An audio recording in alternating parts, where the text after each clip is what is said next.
Any moment now, we will get an update from the mayor, and there he is. Let's go live to Providence, Rhode Island, get an update on the shooting at Brown University. Let's listen in. Delegation who've been in touch with us throughout this incident over the last day. And as both the governor and I have said on multiple occasions, the amount of federal resources and cooperation that we've received is extraordinary. And that extends to our representatives here in Rhode Island. And then finally, Colonel Oscar Perez will give an update as well. At this time, we have no update to share on the investigation. It is ongoing.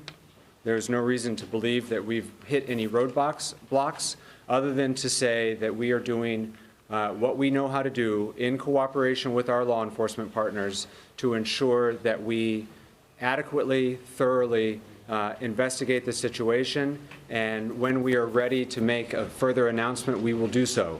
We know there's some information circulating, but we will not share any information that might compromise our investigation or future charges. So at this time, we have no official updates to share with respect to the investigation. Next, it's clear that our community is still in shock and hurting.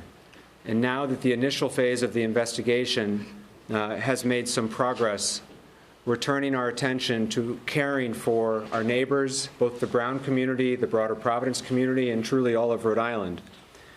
The City of Providence has stood up a website, the address of which is providenceri.gov/community response resources.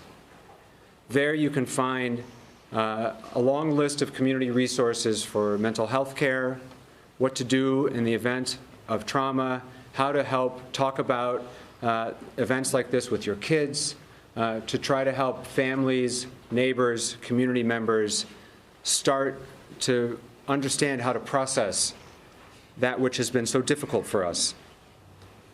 Finally, the Providence City Council, who've been excellent partners, and again, we're joined by leaders from the City Council, including the councilman for this area, Councilman John Gonsalves, is inviting the Providence community and really anyone who'd like to join us tonight at 5 p.m. at Lippitt Park, where there had been a previous plan to light a Christmas tree and to light a menorah for the first night of Hanukkah. And for those who know at least a little bit of the Hanukkah story, it is quite clear that if we can come together as a community and shine a little bit of light tonight, I think there's nothing better that we could be doing as a community. And so please know you're all invited to Lippitt Park tonight at 5 o'clock. Lippitt Park is at 1008 Hope Street, and all are welcome. Certainly Providence Police and other folks will be on hand to make sure that we are all can be in community without any concerns tonight. I'd like to note that Family Services is here with us today, Margaret Holland McDuff. She is one of those community resources that has become available. I'd like to also acknowledge that United Way of Rhode Island and their 211 system has been helping. And leaders from the Nonviolence Institute have been assisting with families in the hospitals. Additionally, Treasurer James Diosa and his Victim Compensation Fund has already been in touch to ensure that his office is doing everything that they can. Before I turn it over to the governor, I'll just share that a couple hours ago I was at the hospital. I know President Paxton has been several times, but I had a chance to meet with a few of the victims and their families. And while they are receiving excellent medical care, and I want to thank the professionals at Brown Health and Rhode Island Hospital, the professionalism, these folks, just like our law enforcement professionals, have been up all night working, but the level of care and professionalism that they are exhibiting is extraordinary. These survivors are receiving excellent care, and the resilience that these survivors showed and shared with me is frankly pretty overwhelming. It pales in comparison what they've gone through for the rest of us here.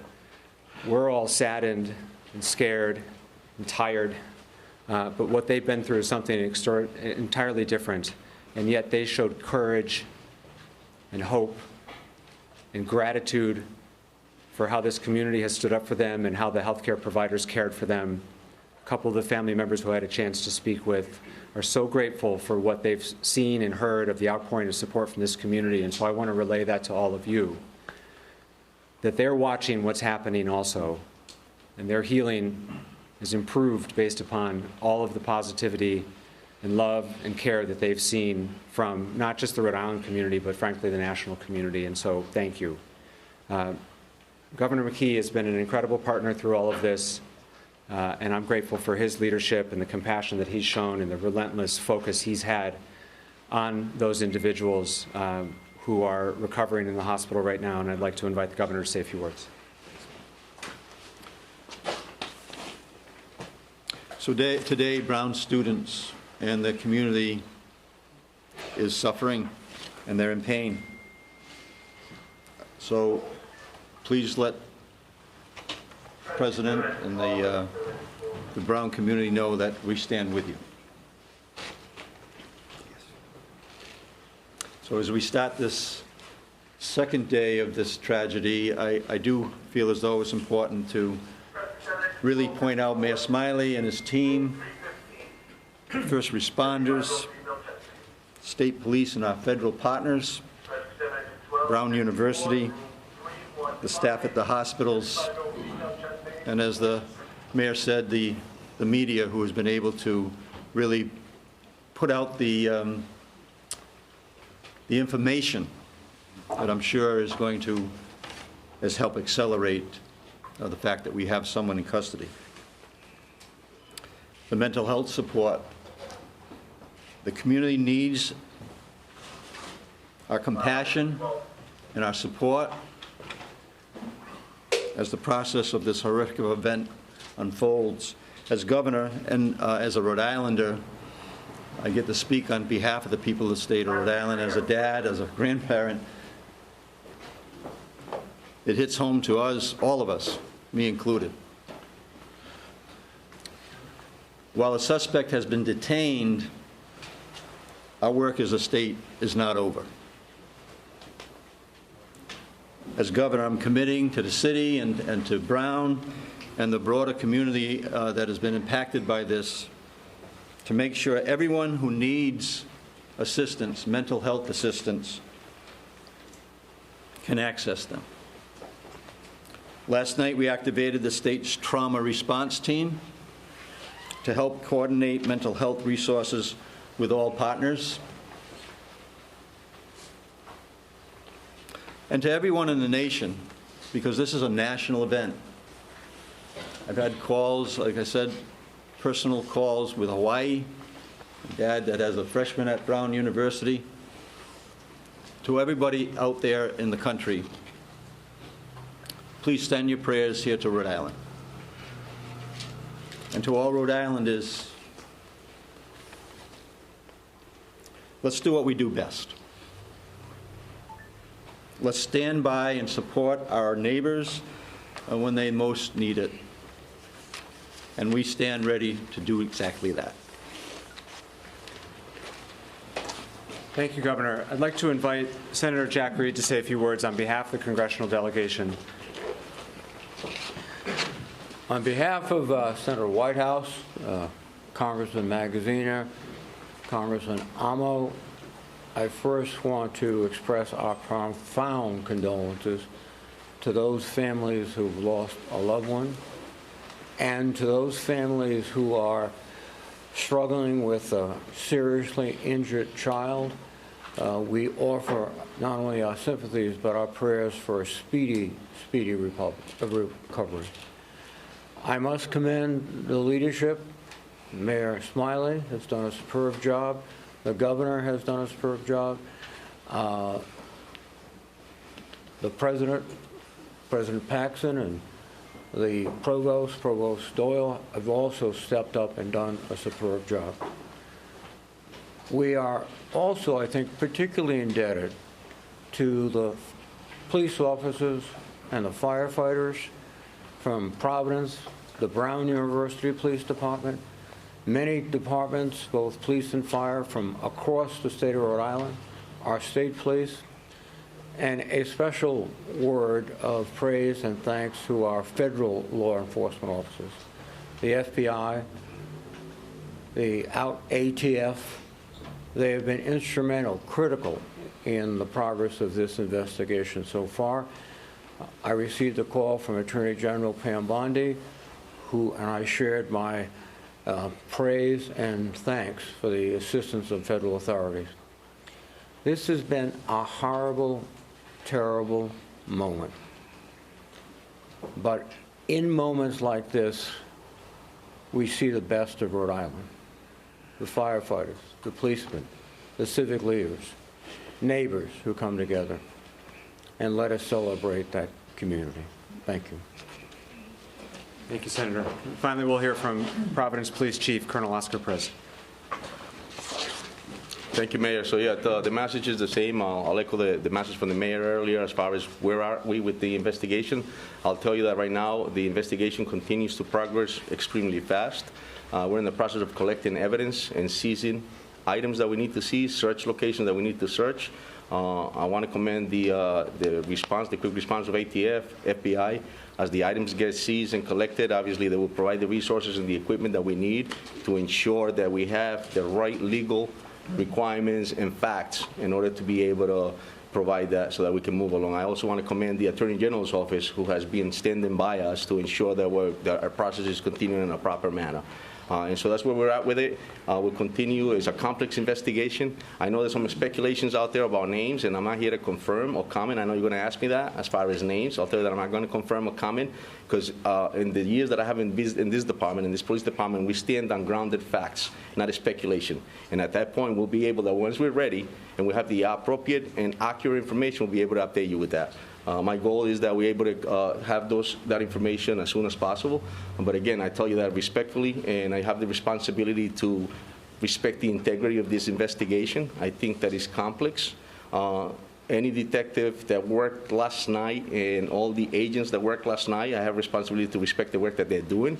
And so when we're ready to provide you with that info and to come to give you the right info, I will make sure that you get that updated. So. Colonel, have you managed to establish any connection between the suspect and the university? Why did the suspect target the university? So that's all part of the investigations that we're conducting, and again, it's complex. And we want to make sure that once we have, at the appropriate time, give you the accurate information, we'll be able to provide that information for you in that answer. Go ahead, John. Colonel, the person of interest, is that the same individual that we saw on the surveillance video you released? So again, I'm not going to speculate. I want to make sure that if I give you an answer, it's grounded on facts. Okay. And so we're getting to that point, but it's going to take time.